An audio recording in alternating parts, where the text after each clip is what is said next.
You think he's ignoring you. You think he's losing interest. You think if he really cared, he would be texting more, calling more, showing up more. But what if the truth is something completely different? What if the distance you're feeling isn't indifference, it's fear? Here's something most women are never told. When a man starts to feel something real, something deeper than casual attraction, it can shake him. Real feelings mean vulnerability. Real feelings mean risk. And risk means the possibility of getting hurt. So instead of leaning in, he leans back. Instead of texting more, he goes quiet. Not because he doesn't care, but because he suddenly cares too much. The key is understanding the difference between disinterest and emotional overwhelm. And when you respond correctly, you don't push him away, you become the safe place he slowly learns to move toward. Many men don't pull away because they lack interest. They pull away because the connection feels emotionally significant and unfamiliar. That distinction changes everything. When a man meets someone he enjoys but doesn't feel deeply about, he stays relaxed. There's no internal pressure. He texts freely, jokes easily, and moves forward without overthinking because there's nothing at stake emotionally. But when the connection begins to matter, when he starts imagining you in his future, when your opinion of him carries weight, when losing you would actually hurt, something shifts inside him. Emotional significance introduces vulnerability. And vulnerability is not a space many men are trained to feel comfortable in. From a young age, many are conditioned to manage, suppress, or intellectualize emotion rather than sit in it. So when real feelings rise to the surface, they don't always recognize them as something positive. Instead, they experience them as pressure, loss of control, or even anxiety. The stronger the connection feels, the less certain they may feel about how to navigate it. This is why you often see a pattern. Things are going incredibly well. There's chemistry, consistency, depth, and then suddenly he becomes quieter, slower to respond, slightly distant. The common assumption is that he's losing interest. But often, he's processing intensity. He's realizing that this isn't casual anymore. And that realization forces him to confront questions he may not feel ready for. What if I mess this up? What if I get hurt? What if she expects more than I can give right now? Emotional unfamiliarity can create retreat. When a man is used to surface-level connections, depth feels destabilizing. It challenges his routines, his independence, even his identity. Real feelings mean he can no longer operate from emotional autopilot. He has to show up more consciously. He has to communicate more clearly. He has to risk being seen. The very fact that he pulls back can be evidence that he cares. If he truly felt nothing, there would be no internal conflict. Indifference is calm. Fear of feelings is restless. You may notice him watching your stories, but not initiating conversation. Responding warmly, but inconsistently. Being affectionate in person, yet reserved over text.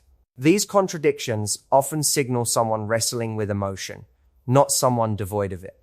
Understanding this doesn't mean excusing poor behavior or accepting breadcrumbs.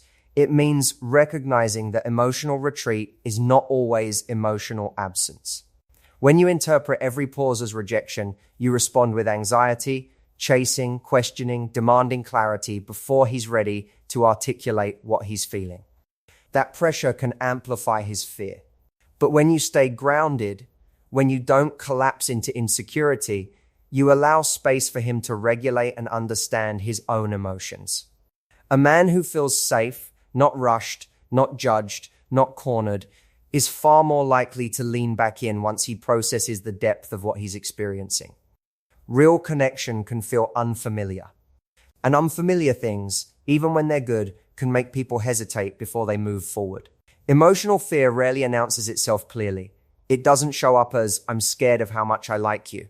Instead, it disguises itself in behavior that feels confusing. One moment, he's open, attentive, present. The next, he's distant, slow to reply, or oddly reserved. That shift can feel personal, but often it's internal. When emotions deepen, a man who isn't fully comfortable with vulnerability may instinctively pull back to regain a sense of balance. Mixed signals are usually the first sign. He plans meaningful dates, shares personal stories, opens up about his past, and then suddenly seems harder to read. The closeness becomes followed by space. That push and pull isn't random. After emotional intimacy, he may feel exposed. An exposure can trigger a subtle protective response. Instead of continuing to lean in, he retreats just enough to feel safe again. Inconsistency is another common expression of emotional fear. It's not that his feelings fluctuate wildly from day to day. It's that his comfort with those feelings does. When he feels confident and in control, he shows up strongly. When he feels uncertain or overwhelmed by the depth of the connection, he withdraws slightly. The outside behavior changes, but the underlying interest often hasn't disappeared. You'll often notice this pattern after a moment of genuine closeness. Maybe you had a deep conversation. Maybe you spent an entire day together and it felt effortless. Maybe he admitted something vulnerable. Instead of that closeness leading to immediate escalation, there's a pause. That pause isn't always disinterest. Sometimes it's him processing what just happened. Real emotional moments force someone to confront what the connection actually means. Sudden distance can also be about control. Strong feelings make people feel less guarded. And for someone who values independence or emotional self-protection, that loss of control can feel threatening. So he creates space, not necessarily to leave, but to stabilize himself. It's a way of saying internally, slow down. Don't get too invested too quickly. This is where many women misinterpret the signs. They assume inconsistency equals a lack of care. So they respond by either over-pursuing to close the gap or emotionally shutting down to protect themselves. Both reactions can intensify the dynamic. Over-pursuing adds pressure to someone already feeling overwhelmed. Shutting down can confirm his fear that closeness leads to instability. The key is to observe patterns rather than react to moments. Is the overall trajectory still positive? Does he re-engage after pulling back? Does he show effort in person even if he's inconsistent digitally? Emotional fear tends to look like hesitation, not disappearance. It looks like someone who is drawn in but cautious, invested but careful. When you understand that fear can wear the mask of distance, you stop personalizing every quiet moment. You respond with steadiness instead of urgency. And steadiness is often what helps someone feel safe enough to step forward again. When feelings start to feel real, a man may subconsciously protect himself by creating space to regain control. This isn't always a calculated decision. It's often instinctive. Strong emotions can make someone feel exposed, and exposure challenges the sense of stability many people rely on. When a connection moves from casual to meaningful, the emotional stakes rise. Suddenly, it's not just about enjoying someone's company, it's about the possibility of attachment, expectation, and potential loss. For someone who is used to staying emotionally contained, this shift can feel overwhelming. Real feelings introduce uncertainty. He can no longer predict outcomes as easily. He can't guarantee how things will unfold. And when the heart becomes involved, logic doesn't provide the same reassurance it once did. That loss of predictability can trigger a desire to slow things down. Creating space becomes a way to reset. He might take longer to respond, focus more on work, spend additional time with friends, or subtly reduce the intensity of communication. On the surface, it looks like withdrawal, but internally, it's often regulation. He's trying to balance his growing attachment with his need to feel steady and self-sufficient. Control plays a powerful role here. When emotions deepen, they shift power dynamics internally. He may feel that you now have the ability to affect his mood, his focus, even his confidence. That realization can be unsettling, not because he resents you, but because it highlights vulnerability. Space becomes his way of reminding himself that he still stands independently. This is especially true if he's been hurt before. Past disappointments can make present feelings feel risky. When something starts to matter, old memories of loss or rejection may resurface. Even if he doesn't consciously connect the dots, his nervous system does. Distance becomes a protective shield, not against you specifically, but against the possibility of pain. The important thing to understand is that space created out of fear is different from space created out of indifference. Indifference drifts. Fear hesitates. Indifference fades quietly. Fear pauses and then often returns. You may notice that after creating distance, he slowly re-engages. He checks in. he initiates again. He doesn't disappear completely, he recalibrates. The mistake many people make is interpreting space as rejection and responding with pressure. When you demand reassurance or react emotionally to every pause, it can confirm his subconscious belief that closeness equals instability. But when you remain grounded, when you allow the rhythm to breathe without panic, you demonstrate emotional security. Emotional security is magnetic. It shows him that connection doesn't mean chaos, that feelings don't require immediate escalation, that vulnerability can exist without losing autonomy. And when he realizes he can feel deeply without losing himself, the need to create distance diminishes. Space, in this context, isn't always a step backward. Sometimes it's the pause someone needs to feel safe enough to move forward with intention rather than impulse. The worst response to his fear is chasing, over-texting, or demanding reassurance because pressure magnifies the very thing he's trying to manage. When someone is already feeling emotionally overwhelmed, adding urgency doesn't calm them, it tightens the tension. If he's pulling back to regain balance, and you respond by pushing forward harder, the dynamic becomes imbalanced. What might have been a temporary pause can quickly turn into a defensive retreat. Chasing often comes from anxiety. You feel the shift, you sense the distance, and your instinct is to close the gap immediately. So you text more, you double message, you ask if everything is okay. You look for confirmation that he still cares. On the surface, it feels like you're fighting for the connection. But underneath, it can communicate fear. And fear triggers more fear. When a man is processing real feelings, he's trying to understand them internally. If he feels cornered into defining or proving those feelings before he's ready, it can create resistance. Not because he doesn't feel anything, but because he doesn't want to be rushed into emotional territory he hasn't fully explored himself. Pressure makes emotions feel like an obligation rather than a choice. Overtexting can also shift the energy dynamic. Attraction thrives in mutual investment.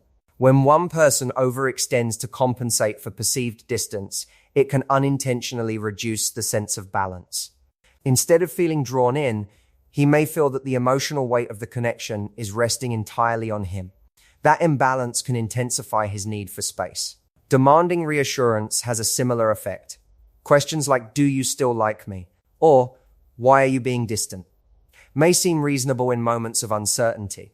But if his distance is rooted in overwhelm rather than disinterest, those questions can feel like emotional tests. They require him to give clarity before he has clarity within himself. That mismatch creates stress. There's also something deeper at play. When you respond to his hesitation with composure rather than urgency, you demonstrate emotional stability. Stability communicates safety. It signals that the connection doesn't collapse under temporary shifts. That steadiness can calm his nervous system more effectively than constant communication ever could. This doesn't mean suppressing your needs or accepting neglect. It means recognizing timing. If someone is truly disengaging long-term, that's a separate issue. But if you're dealing with a man who leans in strongly and occasionally pulls back when things deepen, reacting with anxiety can disrupt what might otherwise resolve naturally. When you resist the urge to chase, you create space for him to move toward you voluntarily. And voluntary movement is powerful. It transforms the connection from something driven by pressure into something chosen freely. When a man feels that leaning in is his decision, not something extracted from him, he steps forward with more certainty. Sometimes the most confident move is not doing more. It's holding your position. Letting silence breathe. Trusting that if the feelings are real, they will resurface without force. Pressure accelerates fear. Calm dissolves it. The most powerful response is emotional self-control, confidence, and allowing him to lean into his feelings at his own pace. This is the cornerstone of navigating a man's fear of real emotions. When someone begins to feel deeply, their instinct can be to pull back, and how you respond in those moments can either escalate the fear or ease it. Emotional self-control means not reacting impulsively to distance, mixed signals, or moments of withdrawal. It's the ability to observe behavior without letting your own insecurities dictate your actions. Confidence here isn't arrogance or stubbornness. It's a quiet assurance that you are secure in your worth and your value in the connection. When you maintain your own emotional balance, you create a safe environment where he can process his feelings without feeling pressured or cornered. Men often need this space to reconcile excitement with the intensity of vulnerability. If you respond with panic, neediness, or constant validation seeking, it heightens the internal tension he is already feeling. Allowing him to lean in at his own pace is about timing. Emotional readiness cannot be forced. A man can only step into his feelings when he feels safe and unpressured. By giving him the space to explore his emotions naturally, you allow the connection to grow organically. This doesn't mean withdrawing entirely or pretending not to care. It's about balancing attentiveness with self-possession. You continue to live your life fully, engage confidently, and remain open to the connection, which models emotional stability. This approach also communicates respect, both for his emotions and your own. It demonstrates that you don't need to control or manipulate the pace of the relationship to feel secure. When a man sees that you are steady, capable, and self-assured, it reduces his instinctive fear of losing control. Your composure signals that closeness doesn't require compromise of your identity, which paradoxically encourages him to lean in rather than retreat. This strategy strengthens attraction. Attraction isn't just about excitement or chemistry. It's about safety, trust, and the freedom to be vulnerable without fear of judgment or overreaction. When a man feels he can be authentic around you, without pressure, he is more likely to deepen his emotional investment. Over time, he associates emotional openness with security, which builds a stronger, more resilient bond. Practicing emotional self-control also prevents the erosion of your own confidence. If you let every small withdrawal affect your self-esteem, you inadvertently project anxiety and dependence, which can make him feel more constrained. By maintaining your poise, you retain your sense of autonomy while subtly encouraging him to take ownership of his feelings. Letting him engage on his terms is an act of both patience and strategic intelligence. It allows emotions to develop in a natural rhythm, reducing resistance while preserving mutual respect. The connection grows because it is chosen freely, not coerced. The man who once felt afraid of catching real feelings now has the opportunity to approach the relationship without the pressure of expectation. And that is when genuine intimacy can flourish. This response style cultivates a cycle of positive reinforcement. Your stability encourages his engagement reinforces your confidence, and the relationship evolves with authenticity and depth.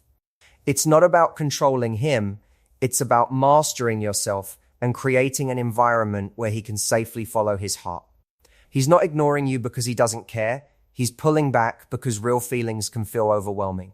Emotional intensity can trigger fear, hesitation, and a need for space, even in someone who is deeply interested.